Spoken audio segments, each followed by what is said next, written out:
цифровой передачи по СМС 347 460 08 77. Добрый день всем, кто сейчас настроен на радио РУСА. Сегодня вторник и передача Thank God It's Tuesday, потому что ее мы ведем вместе с самым уникальным, самым гениальным, самым светлым, самым мудрым раввином нашего времени, раввином Манисом Фридманом, который уже с нами. И, конечно же, хочу начать с того, что поздравить всех-всех-всех с уже наступившим 5784 годом. Ух, приближаемся. Уверена, что к чему-то хорошему, и именно об этом мы хотели бы сегодня поговорить с раввином Манисом Фридманом. Что нас ждет вот в этом году, который уже наступил? Столько всего произошло в прошлом, столько изменений, как они повлияли на изменения мира, и что нас ждет? Так что сразу же перехожу к нашему соведущему, раввину Манису Фридману. Rabbi Manis Friedman, hello, thank God it's Tuesday. Mar Hatima Tova, first and foremost. And of course, the question is, we always talk about it around this time of the year. Things are rapidly changing, and in 5780, I remember it precisely, exactly 4 years ago, you said on this radio, prepare to be surprised.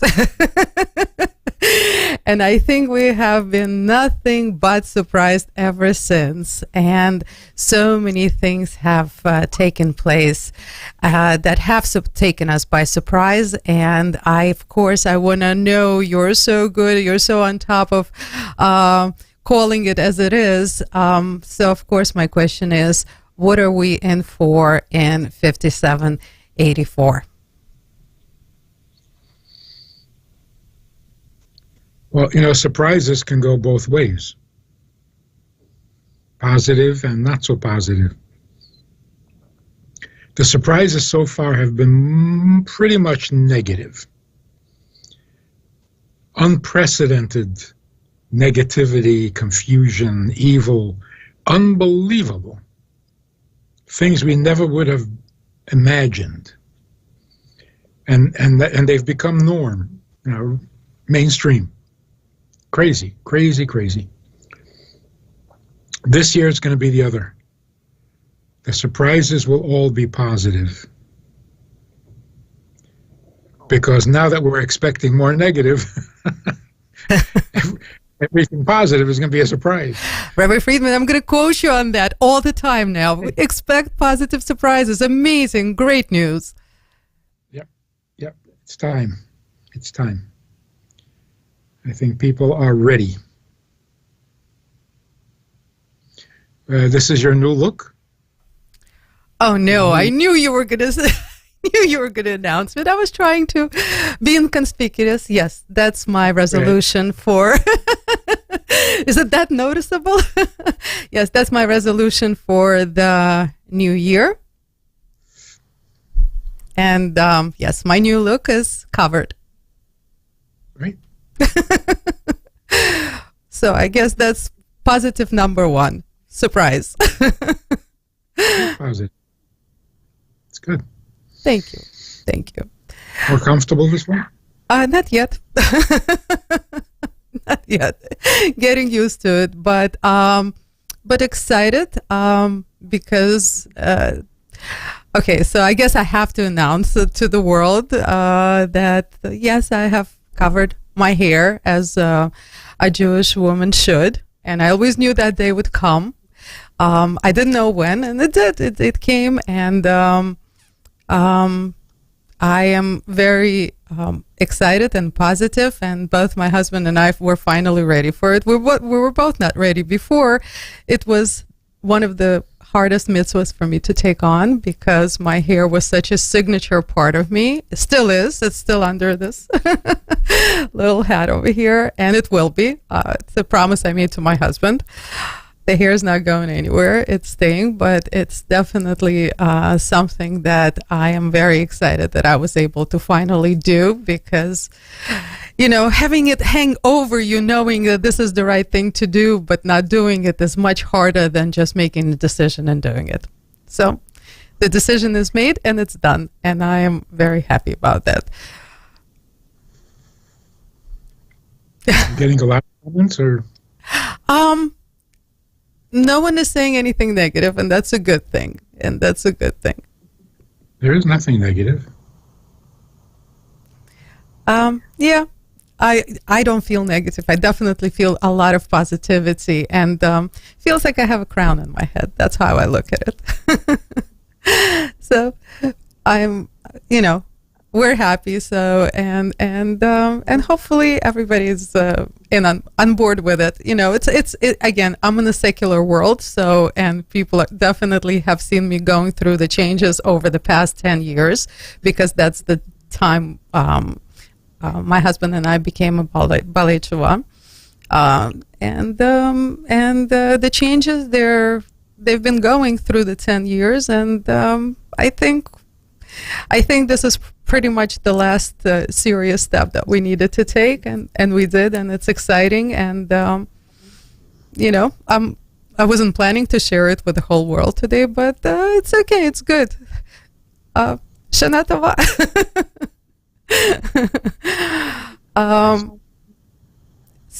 But now back to the topic. 5784. So it's thank you so much for the positive news from the get-go about being surprised in a good way for a change, because it's true, we've gotten used to this, and the thing is that the bad news is now being taken almost with humor. It's just people are laughing it off. Anybody you speak about the atrocities that are taking place in the world right now, people are taking it lightly. No one is taking it like it's the end of the world. Everyone is like, okay, what else? What else is going to be dished out our way? So pretty much the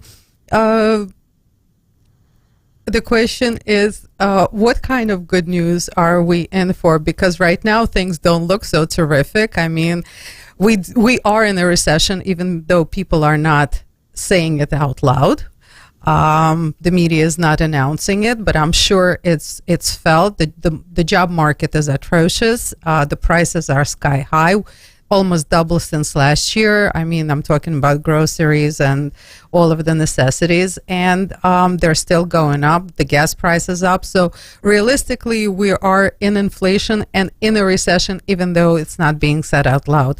What can we expect economically? Are we... what good surprises are coming in the economic senses, if any? Well, if I tell you, it won't be a surprise. I don't know how exactly it's going to happen, because it's a real surprise.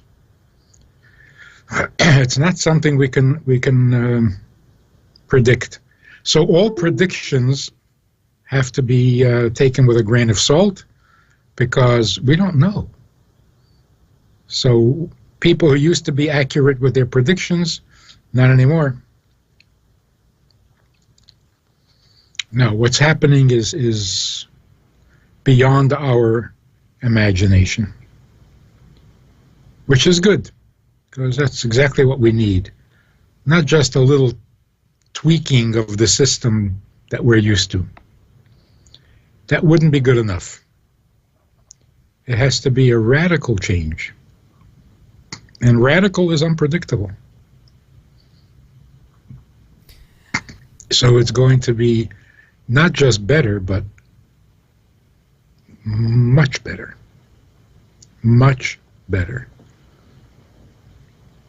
Should we worry? I mean, should we worry about any of the things that we're seeing right now that are kind of really scary, like, the economic changes is one, but also like so many wars, just the one today, Armenia and Azerbaijan all of a sudden decided to go at it, and, we're not 100% sure China and Korea, if they're still okay, how long they're going to be hanging in there, and Russia and Ukraine are still at it big time. So, I mean, again, I'm saying it with a smile, because it's already a delirious kind of attitude towards what's going on. But, I mean, I don't even know any other way of treating it anymore. Well, the old evils, wars, conflicts, that's not news, in a sense. It's the stuff that we never saw before, that kind of evil, that is on the one hand very frightening, and on the other hand destined to make a change, because that kind of evil we don't tolerate. So, and it's not just that we don't tolerate it, it's the kind of an evil that doesn't have a long shelf life. It's too weird. It's nobody really benefits except for a handful of people, and who entitled them to that? So it won't work. Can't work. So really what we have to keep our eye on is sudden, surprising differences, changes. The typical stuff, prices go up, prices go down. That is not shocking.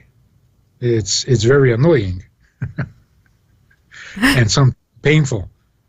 But the unprecedented stuff is unprecedented evil and unprecedented good. I think that's the idea, that everything is surprising. Another war? Why is that so surprising? The fact that nobody wants the war, oh, that's different. That's a welcome change. So, exactly how the good is going to happen is just stand by and watch. But expect it. Expect the world to become very much better, more livable, more doable, more meaningful. Yeah. It's time. 100% it's time. As I said in the synagogue over Rosh Hashanah, I said, if somebody told me that you have to run through the minefield to get to Mashiach right now, I would take off my heels in a second and, sprint through it, because realistically it's becoming completely unbearable. And it's not like we're lacking something. We're not. We have food, we have clothes, we have our health, thank God, we have everything, but it's still unbearable. It's still unbearable. It's just ridiculous. It's not personal anymore. It's general. The general atrocities that are going on and the ridiculousness of the state of the world today, that's unbearable, and it's got to change. I think personally we're still all completely fine, thank God. Well, more or less. Rabbi Fridman, what do you think were the most prominent, visible spiritual changes that took place last year that are changing the world towards this revealed goodness, let's call it? I hope that's what you meant when you said be prepared for good surprises this year.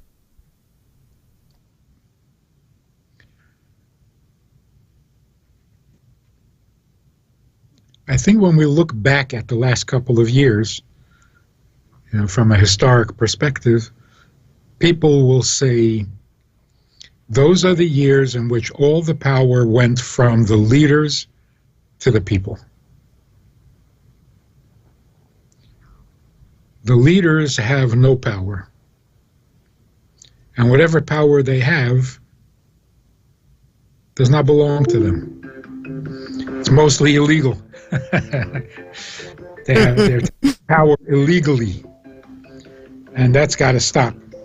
But the fact that the power is shifting is a very positive thing for these last couple of years. In other words, we've realized that if the world is going to get better, it's up to me and you. Stop looking to leaders. Stop depending on organizations. And it's people to people. One of the prophecies before the coming of Mashiach is that a man will not teach his brother, because all will know me equally. It's such a democratic, but extreme democratic statement. You won't need a teacher. Never mind a dictator. You won't even need a teacher. That is individuality on steroids. You won't need a king. You won't need a president. You won't need a mayor. You won't even need a teacher. So really it has become the average person, the silent majority of history, are now empowered. And that's the only place it's going to come from. All the goodness. So goodness is not going to be changed. Good is good. What was always good will still be good. It's just how many people and how naturally the goodness is going to blossom. That's about 70% of all the prayers on Rosh Hashanah. It's not about it's not about forgiveness or repentance. That's Yom Kippur. It's all about the world coming to its senses, and not through leaders. For example, that very, very powerful prayer, every created being should know its creator. Every formed creation should know who formed it. That is such an amazing prayer, and yet it's so ridiculously simple. I mean, what are we asking for? If you were created, you should know who your creator. What is that, heroic? Is that genius? What is that? You were created. Who created you? You don't know?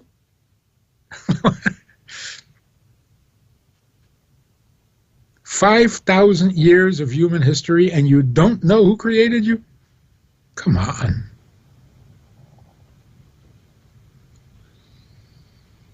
So there's that famous story in the Talmud.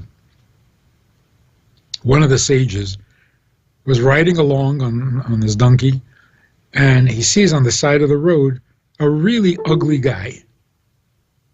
I think we've mentioned the story before. Very ugly guy. So he stops and he says to him, "How ugly?"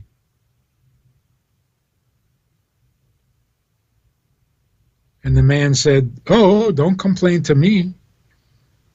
Complain to my designer who designed me." And we understand the story to mean this sage had never seen ugliness before. People see what they live. The life you're living decides or determines what you're going to see. If something is not in your life at all, you don't notice it, even though it's right there in front of your eyes. So this sage, he never saw ugliness. And when he did see it, it was like, whoa, why? And he realized that the reason he is seeing it is because there is something he can do to fix it. So he thought quickly and he analyzed, what is this ugliness coming from? From the fact that the man was so arrogant that he never admitted to a maker, to a higher power. Thinking even quicker, he thought, what can I do in these minutes as we pass each other? What can I do to make it better, to alleviate some of that arrogance? So he said to him, you're a self-made man. Why did you make yourself so ugly?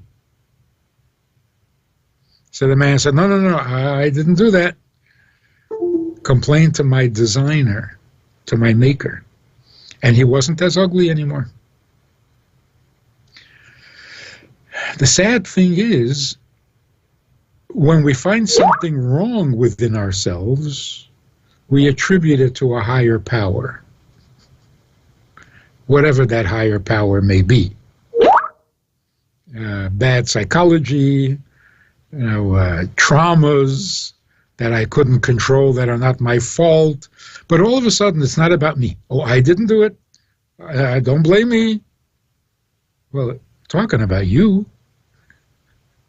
All of a sudden, something about you is not your doing? No. Everybody else is responsible. The world is responsible.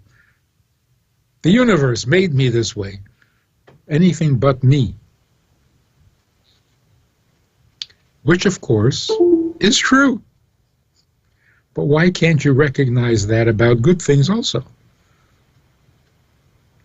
That you're ugly? Oh, no. Complain to my maker. I'm smart? Oh, yeah, that's me. Why not attribute it to your maker? Why only the negative? Right? So it's really just a matter of simple honesty. You wake up in the morning. Did you do that? This is how you work. You go to sleep when you want to go to sleep. You wake up when you want to wake up. It's all under your control. You've got it. You've got it all. No, you don't. Why is it so hard to admit that? And what do you gain by not admitting it? Ugliness makes you ugly. So what's happening and what we're praying for on Rosh Hashanah is that the world should simply wake up and just admit what's what. Not asking to become spiritual or holy or saintly, but can we stop denying and ignoring the obvious reality? It's enough already. And like you say, life is good enough. Why do we have to tamper with it? It's so strange that when life is good, we mess up the most. What happened to the old principle of, if it ain't broke, don't fix it? Why are we tampering with life when life is good? Just say thank you and you're fine. No. You got to come up with schemes and so every created being should know its creator. That's just sanity. It's a sin to it's a sin to call it religion. Recognizing who your creator is the most natural thing in the world. I mean, we are created. That's not a religious concept. So if you're created, shouldn't you know who created you? Who to blame? So when things go bad, we blame God. Or we stop believing in him because, hey, why'd you do that? And when things are good, you don't blame him? Rabbi Fridman, how weak are we by this time? What do you think? Weak? Awake. How awake is the world by now, by this year? Awake and aware?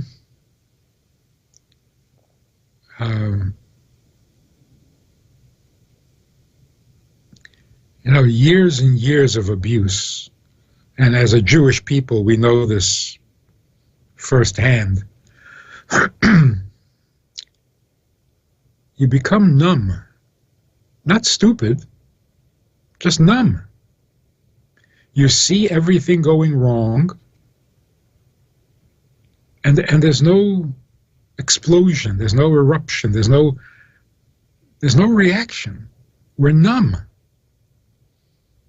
Years and years of bad news and suffering and persecution, you shut down your emotions. So I think people are very, very aware. Why isn't there a stronger reaction? We're pretty numb. But we can tolerate only so much before we get triggered, which would be a good thing. Now we're triggered over petty things, which is silly. But we need to get triggered about the big things. And it would be nice if people would get really intolerant of this indifference. You have a creator. How long are you going to ignore that? Why would you want to ignore that? Rabbi Fridman, so the big things are not this gender confusion and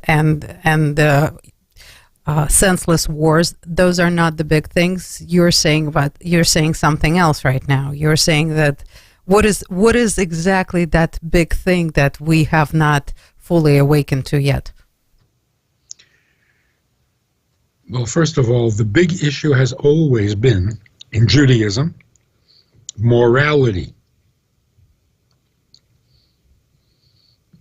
Gender dysphoria is a horrible, painful. What's the moral issue? That's what we need to keep our eye on. Are we becoming more moral or less moral? That's the only issue. Is there a new strain of virus going around? That's not everybody's problem. Go to a doctor and make sure you don't have it. I mean, that is not the big issue. The big issue has always been morality. What's new today in morality is that morality is not a human invention, and that every group and every society can create its own relative morality. No, it's got to be the real thing, which means, and people should get used to saying this, are you serving your Creator or not? Calling it morality has become meaningless. The idea of morality has become too confused and too messy and too loose. So let's stop talking morality, which means very little these days.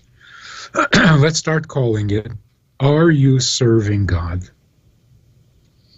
Because that's what God created us for, to be in a relationship with Him.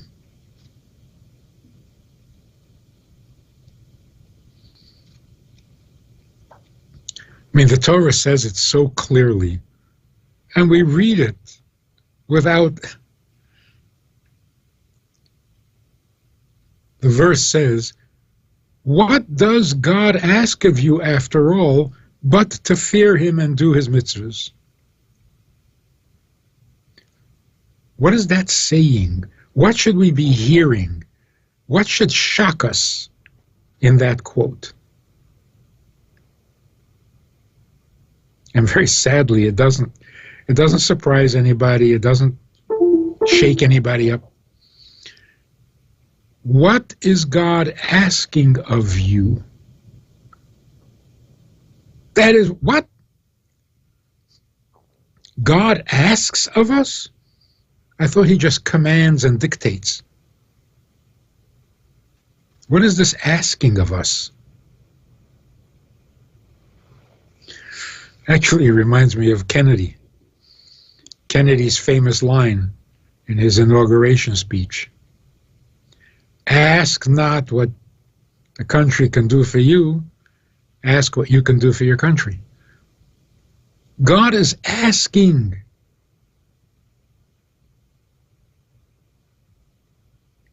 How do you remain indifferent to that?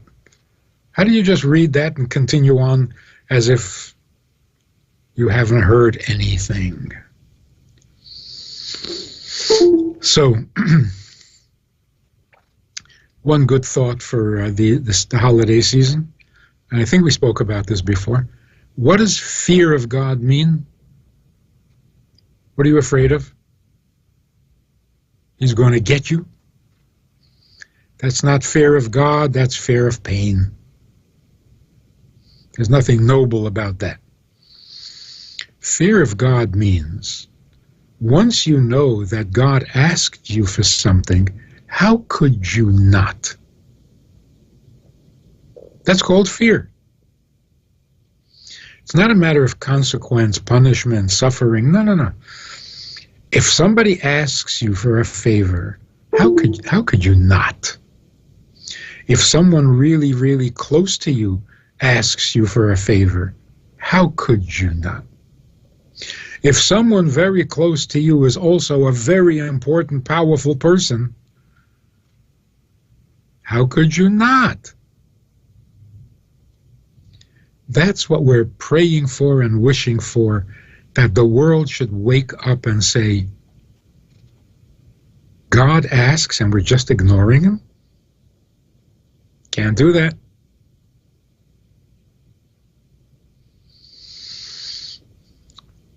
What a great world this would be. God says, do not get comfortable. I'm paraphrasing. Do not get comfortable with poor people in your midst. Don't accept that as a necessary part of nature or life. No one should be hungry. No one should be poor. No one should be poor. We're not talking about saving people who are starving. That goes without saying. The Torah says, why is it okay to have poor people in your midst? Why is that not disturbing you? So, if everyone in the world was committed to this one principle, God says, don't let people stay poor. Poor means you don't have enough money for the next 2 meals.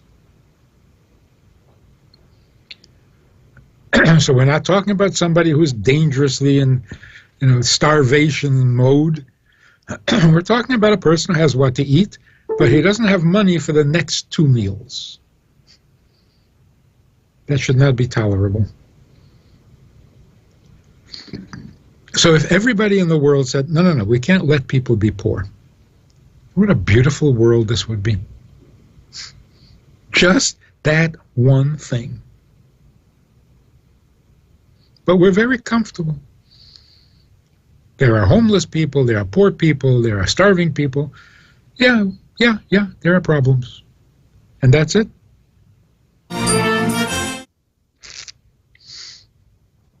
So, what I'm looking forward to is people who can't just ignore what needs to happen and will make sure that it does happen. That's all. How can you not? How can you not? God gives you everything, every single day, like manna from heaven, and you don't do anything in return. How could you? How could you? That doesn't mean get religion. It just means, hey, a little decency. How could you? Nothing? Amazing, Rabbi Fridman. I really hope that that's exactly the kind of world we're about to see, and this, like, as soon as possible, like now. And I'm also very, very happy to share with you that we have done this program for almost 5 years now, believe it or not. It's been a while, and it was very, very hard to get people interested. I don't want to say wake up, because I think everyone is awake, but interested enough to start asking. And right now I'm getting an outpour from people all over, and the people that a few years ago would be probably the least likely people to be asking questions, to be asking the right, good questions. And I have so many requests for so many important topics that people are just requesting, please, I have this in my family, and and people are, that goodness is waking up, and people don't want to tolerate dealing with what is being dished out anymore, and people really want to understand, and they're asking good questions. And I think this year is going to be amazing, because I think we can everybody can really come together in goodness and in morality, as you're saying, or basically in doing the most important thing we need to be doing while we're here. which is understanding why we're here and doing our job. And Rabbi Fridman, thank you so much for making that message come across so loud and clear, and people are getting it, and this is very, very exciting times. Thank you very much. Happy New Year, and we should have only good news. Amen, amen. And to you and to your whole family, and thank you so much for everything that you're doing for humanity when we really, really need it. Thank you so much, and Happy New Year. Ну, а всем, кто нас слушает, вам тоже счастливого, здорового, благополучного, мудрого, разумного, доброго, радостного года, чтобы все мы видели только добро в нашей жизни, и открытое добро, чтобы его больше не надо было искать, чтобы оно было явно и прямо здесь и сейчас. Всем Гмар Хатима Това. И это касается всех, не только евреев, потому что это сотворение мира. Так что это касается каждого из нас и каждого из вас, и каждого. Так что Гмар Хатима Това, всего самого лучшего, самого доброго. И с этими словами я, Аня Пекерман, и передача Thank God It's Tuesday. Прощаемся со всеми до следующей недели.